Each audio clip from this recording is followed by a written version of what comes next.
আজকে আমি আপনাদের সামনে সুন্দর একটা ভিডিও নিয়ে আসলাম। কাজে ভিডিওটি প্রথম থেকে শেষ পর্যন্ত দেখবেন, দেখলে অনেক মজা পাবেন। কারণ এত সুন্দর ভিডিও খুব কমই আমরা পেয়ে থাকি, আমাদের কাছে আসে। এই ভিডিওটা অত্যন্ত চমকপ্রদ, যেহেতু আকাশে মেঘ রয়েছে। খাসটাসবাড়ি যাওয়ার পথে রাস্তার মধ্যে এই ঘরের টংটা আমাদের জন্য প্রয়োজন হিসেবে দেখা দিয়েছে।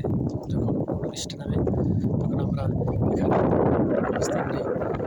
এছাড়াও বিভিন্ন ধরনের কাজের পরিপ্রেক্ষিতে যখন নাটোর পাড়া যায় অথবা নাটোর হতে খাসটাসবাড়ি যায়, তখন এই টঙের ভিতরে আশ্রয় গ্রহণ করে। এখানে যেহেতু বৃষ্টির সময় একজন অবস্থান নিতে পারে। এছাড়াও যখন রোদ ওঠে, প্রচণ্ড রোদ, তখন 2-4 মিনিটের জন্য, 10-20 মিনিটের জন্য অনেক ব্যক্তি এসে এখানে আশ্রয় গ্রহণ করে। কারণ মুক্ত আবহাওয়া, চারিদিকে মুক্ত আবহাওয়ার কারণে সবাই এখানে এসে বিশ্রাম নেয়। অনেকে ঘুমিয়ে পড়ে, অনেকে গল্প গুজবে লিপ্ত হয়। অনেক ধরনের কাজকর্ম শেষ করার পর এখানে এসে আশ্রয় গ্রহণ করে। এই জন্য আমরা সবাই ইচ্ছা করলে এই টংটা দেখার জন্য এখানে আসতে পারি, অথবা কোনো প্রয়োজনবশত যদি আমরা এই রাস্তা ধরে অন্যত্র যাই, অন্য কোথাও যাই, সেখানে আমরা এখানে আশ্রয় নিতে পারি অল্প সময়ের জন্য।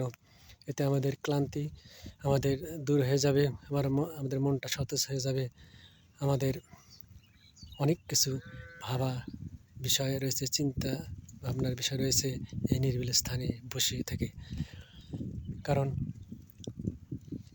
আল্লাহর দেওয়া প্রাকৃতিক যে দৃশ্য দেখার সৌভাগ্য সবার হয় না, সবাই ওইভাবে ধারণা করতে পারে না, সবাই ওইভাবে কল্পনা করতে পারে না। এই জন্য এই স্থানে আসার পরে কোনো ব্যক্তি যদি 2-4 ঘন্টার জন্য অপেক্ষা করে, তারপরে তার কোনো প্রকার সমস্যা হওয়ার কথা না।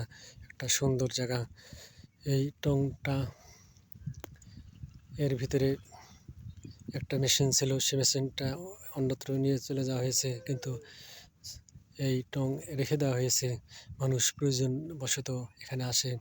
গরু ছাগল থেকে আরম্ভ করে অনেক প্রাণী পর্যন্ত এখানে আশ্রয় গ্রহণ করে। যদি আপনারা এটাকে পছন্দ করেন তাহলে বেশি বেশি করে আমার এই ভিডিওটা লাইক এবং শেয়ার করবেন এবং সাবস্ক্রাইব করবেন। ধন্যবাদ সবাইকে।